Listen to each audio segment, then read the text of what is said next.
Part 1, Part 2, Part 3, and Part 4. Now look at Part 1. Part 1. You will hear a woman asking about membership of a society.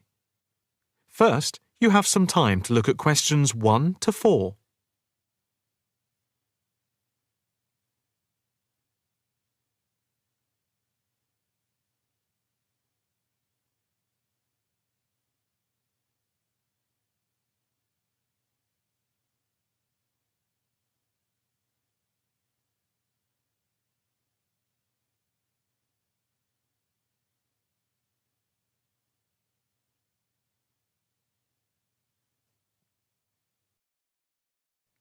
Now the test will begin.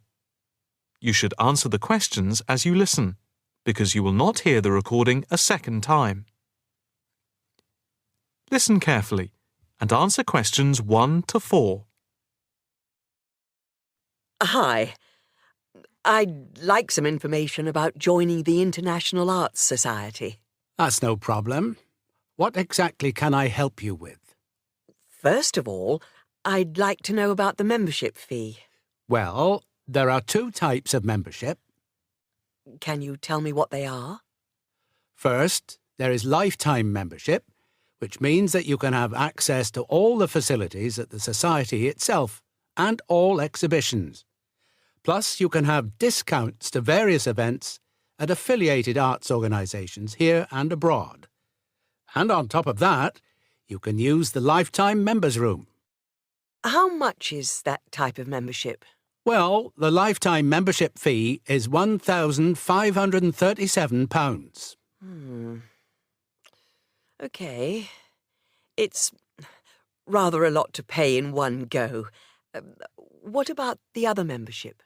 The ordinary membership, that's £193 per year. That sounds a bit more reasonable. What does that entitle you to? You can visit the Society, including the exhibitions, the library, and follow the arts programmes on weekdays during the opening times from 10 a.m. to 9 p.m. and at the weekend between 10 a.m. and 5 p.m. On Saturday, if there's a special event like a lecture or restricted showing of an exhibition, then it opens until 9 p.m. So, what is the difference between this and the lifetime membership? In the long run, you save money as you're making a one-off payment, and you have exclusive use of the lifetime members' room. OK. What arts programmes do you run? Well, the Society has a very extensive programme to cater for all tastes. There's a series of exhibition rooms for the permanent collection of paintings, watercolours and sculpture. And then there's a new exhibition area which opened at the beginning of the year. And we run a series of courses and lectures to go with the exhibitions. Can I ask about the lectures? What is scheduled for this year? The latest list is in this leaflet. Oh, yes. That looks very good. Are all the exhibitions, etc., free if I join? Yes, everything is free. That's fair enough. I think in that case I'll join. Before you hear the rest of the conversation, you have some time to look at questions 5 to 10.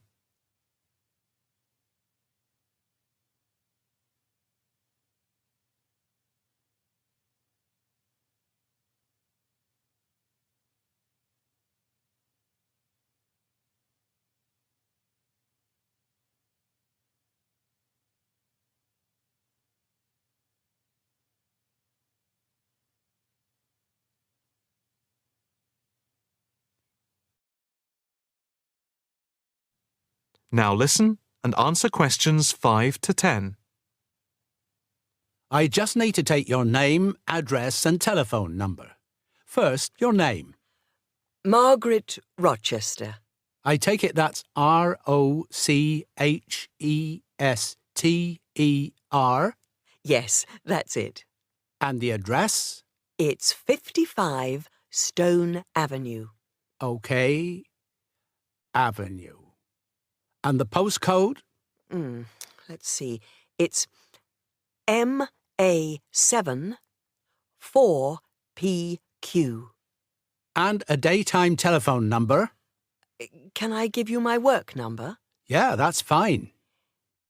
It's 0207 895 2220, and the extension is 6633. Can I pay by credit card? Yes, of course.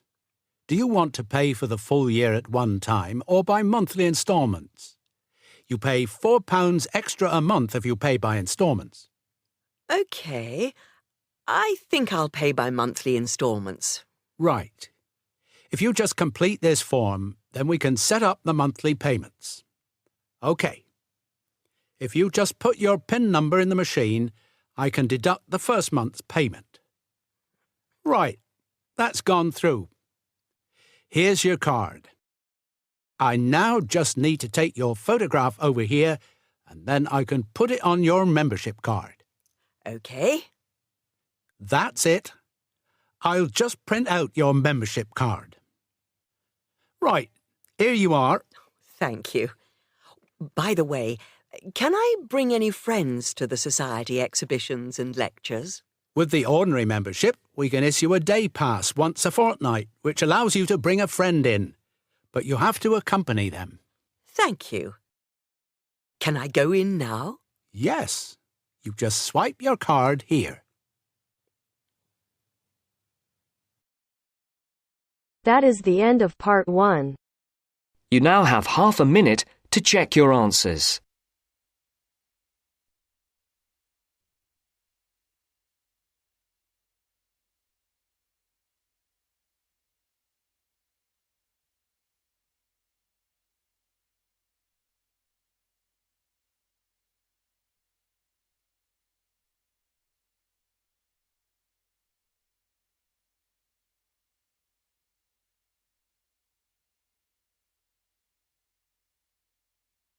Now turns to part 2. Part 2. You'll hear a tour guide talking to a group of visitors about Bestley Castle. First, you have some time to look at questions 11 to 15.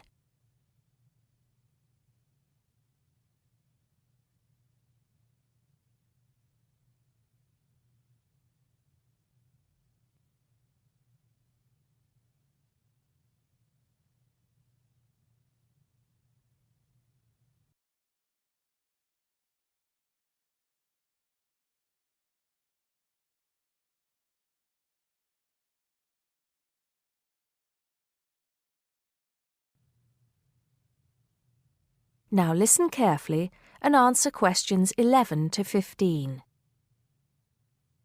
Welcome to Bestley Castle. It's nice to see so many of you here today. Before we go in, I'd like to tell you some information about the castle, the things to see and do, and the facilities available to you in the grounds. We'll do our best to make this a truly memorable visit. Now, the castle grounds are quite big, and we don't want you to get lost, so I'm going to give you an idea of the layout.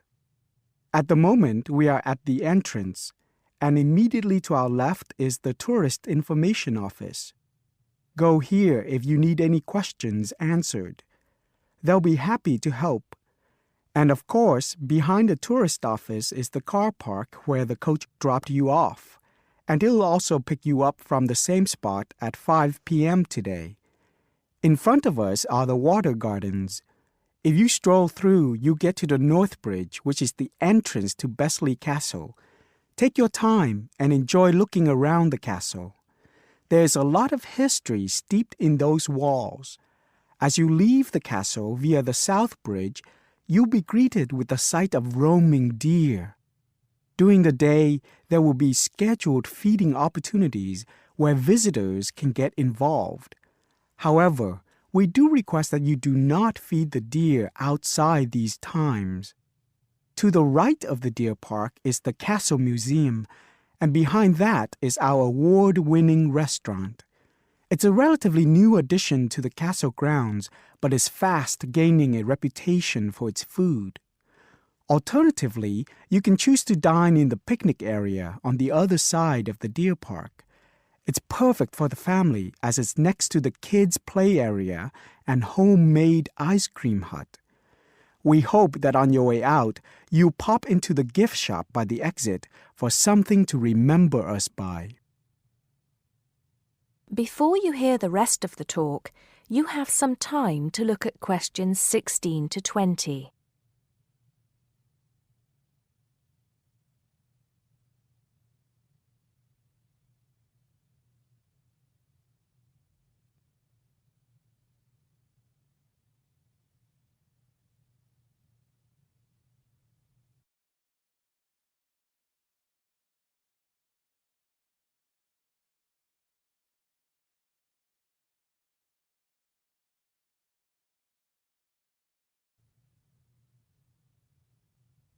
Now listen and answer questions 16 to 20. Admission to the grounds is free for all. That includes the museum, gardens, and picnic area. There is an admission fee for the castle, which is £6.50 for adults, with a 10% discount for students and retired people. Children under the age of 16 pay half adult price, and under 8 go in free. There are many spectacular events throughout the year, and for most of them, there's also an admission fee. As these events are in high demand, it's a good idea to book well in advance. Some of the exciting events planned for this year are the Summer Medieval Festival, where you can watch old-fashioned nights and experience a feast in the halls of the castle, as if you were a guest of King Henry VIII himself. There are several concerts planned this year too, including a rock concert at an admission price of £10 per person and a special jazz concert which is free to the public. I'm sure you'll agree that all tastes and ages will be satisfied. One scary but extremely popular event is the annual Haunted Castle event at the end of October, where the castle comes alive at night. Why don't you come along if you're brave enough?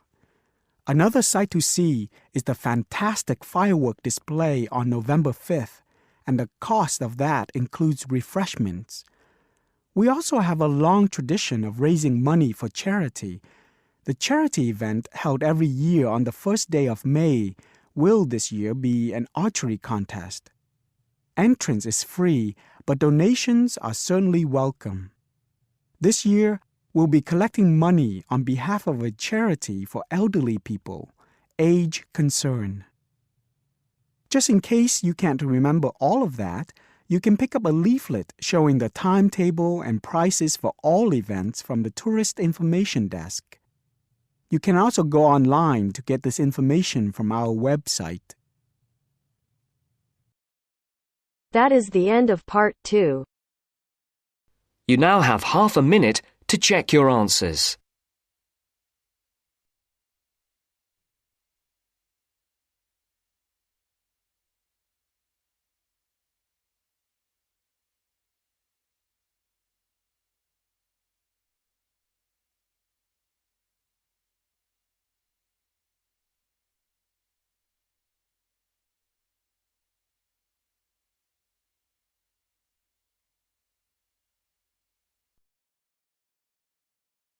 Now turns to part 3.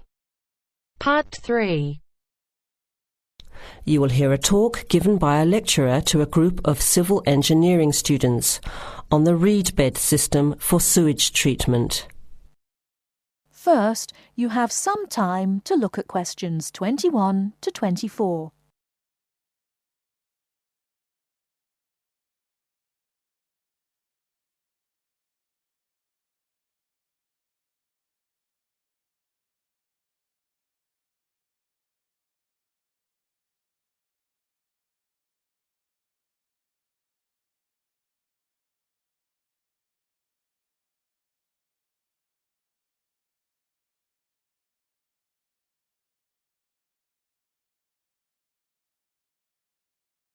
Now, listen carefully and answer questions 21 to 24.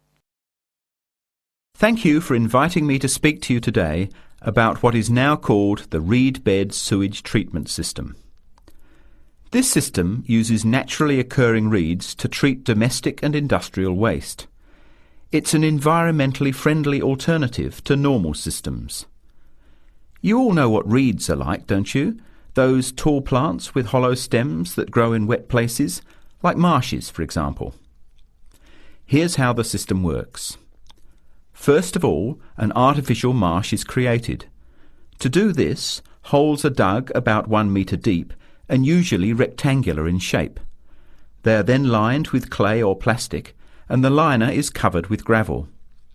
After that, a system of tubing is laid, with holes in it, and more gravel is added to cover that. Finally, reeds are planted in the bed. The sewage is brought to settling tanks. From there, it is distributed to the roots of the reeds through the tubing. Note that the waste material enters the beds underground and remains underground.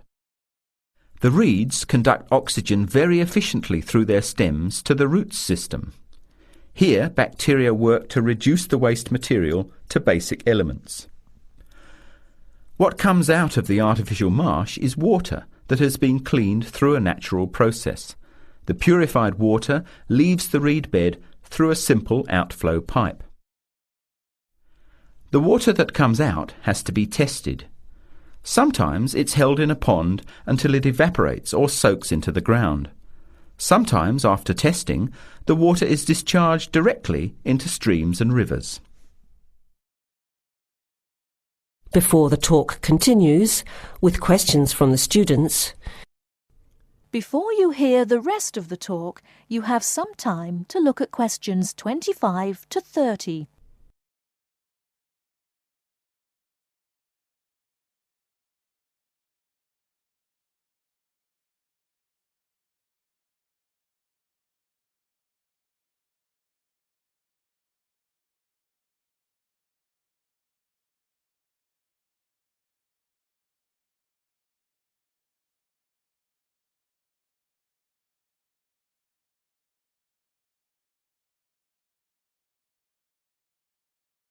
Now listen and answer questions 25 to 30.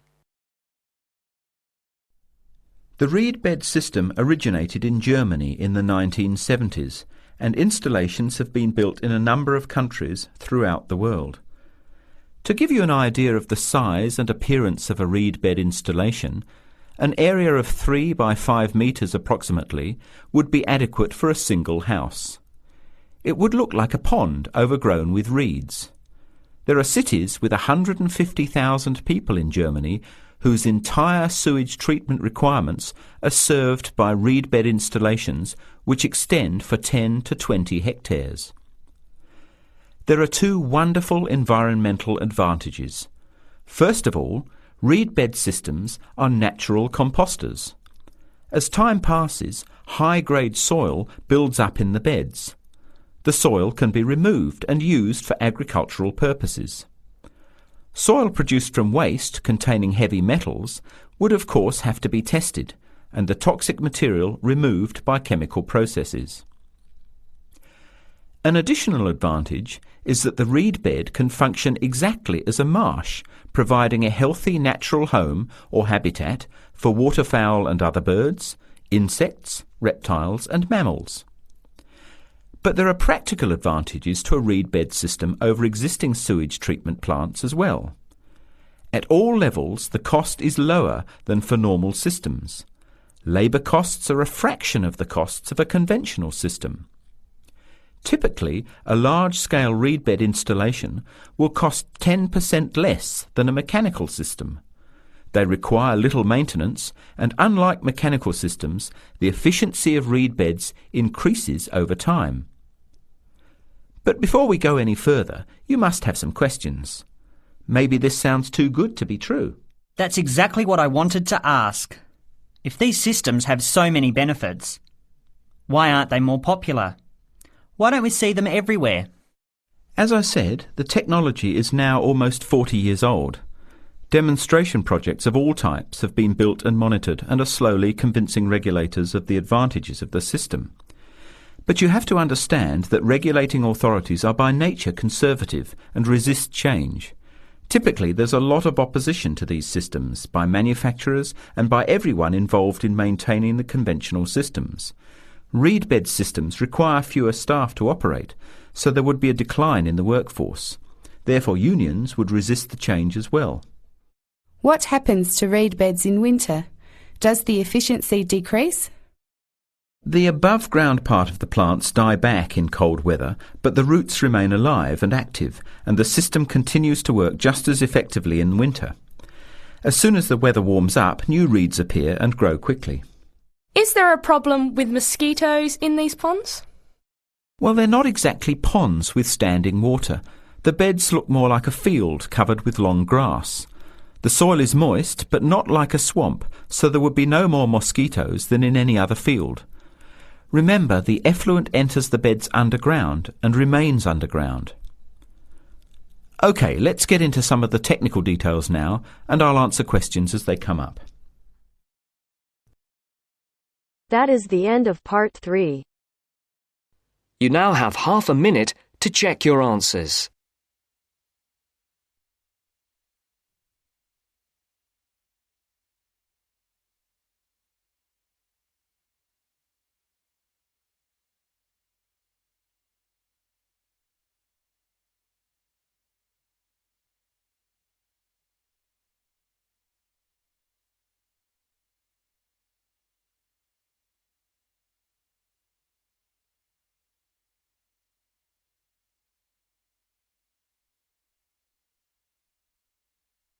Now turns to part 4. Part 4. First, you have some time to look at questions 31 to 40.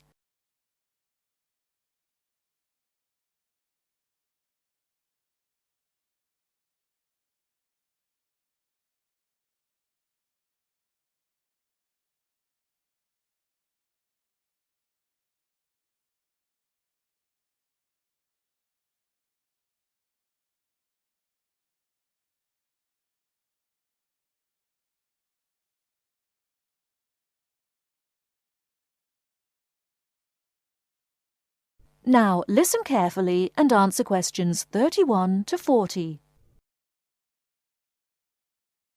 In today's lecture on international trade, I'm going to look at the issue of protectionism. I'll start off with a definition of protectionism and then go on to look at the methods countries have used to protect their economy. Following this, I'll look at the advantages and disadvantages of protectionism when compared to free and open trade. So let's define protectionism. Protectionism, at its simplest, is the opposite of free trade. It is the practice of protecting domestic industries from foreign competition by using import duties or quotas. Options available to protect the economy are tariffs, embargoes, subsidies and quotas. Let's examine these in turn with some examples. Tariffs are one form of protectionism. It is a tax which is applied to imported goods, but not to home-produced goods. The idea is to make the imported goods more expensive than the home-produced ones, so that consumers buy home-produced items. An ongoing example of protectionism via tariff is between Britain and the USA. Britain buys most of its bananas from Commonwealth countries, largely in the Caribbean. However, the USA owns banana plantations in South America. In 1999, Britain refused to buy bananas from South America, so the US government put tariffs on some British-produced goods. The most famous example was a tariff of 100% import tax on wool products from Scotland brought into the United States. The next method of protectionism is embargoes. An embargo is a complete ban on the import of certain goods. For example, following the Cuban Revolution in the 1950s, the USA banned the import of Cuban cigars. Unfortunately, Cuban cigars are the finest in the world, and there is consequently a thriving black market in Cuban cigars in the USA. As we can see in the example, embargoes can lead to a black market or unofficial economy if people want the goods badly enough. Subsidies are a way governments support industries at home with money or tax breaks in order to allow them to compete better with foreign companies. In 1994, the French government provided its national airline with a £2 billion subsidy in order to help it compete with low-cost airlines. However, subsidies can have the effect of making home producers uncompetitive and inefficient. Finally, let's look at quotas. A quota system allows a certain quantity of goods to be imported from other countries. The European Union has had quotas on textiles and clothing for decades to protect its textile industries from developing countries, especially India and China. Understandably, developing countries say that this is unfair and against the principles of free trade. Let's move on now to the arguments for and against protectionism. For trade to flourish between countries, the benefits from trade need to be equally balanced. Where a country feels that it's not getting a fair share of the trade, or that it is somehow disadvantaged, it might employ one or more of the methods of protection. There are at least 4 arguments that may be given for using protectionism. Firstly, to protect employment in the home country. The simple view is that if imports are stopped, then jobs will be saved and even created at home. Secondly, to prevent unfair competition. It is often said that developing countries have the advantage of cheap labour costs in their countries, and that they use this to undercut the price of the same goods produced in richer nations. A tariff might be applied to even out this imbalance. Thirdly, to protect new industries. A new industry, particularly one in a developing country, might not be able to compete with long-established industries elsewhere. Tariffs and quotas give new industries the chance to build up production to the point where they can compete. Fourthly, to raise money. Tariffs were once used as a way of raising revenue for the government. In modern countries, they are now seldom used for this purpose, as the damage to trade often outweighs any immediate benefits. Now for the arguments against protectionism, which are perhaps simpler to summarize. Although trade restrictions might help a country for a short period of time, their overall effect is a negative one. Restrictions affect the flow of trade, and the more countries employ restrictions, the less trade can flow. In the long run, no one benefits from trade restriction, because if one country puts restrictions on another country, the other country then puts their own restrictions on the first country. This affects the first country's exports, and as the country finds it difficult to export goods, then unemployment is the result. So, protection tends to help only the protected and can hide inefficient manufacturers. That is the end of part 4. You now have half a minute to check your answers.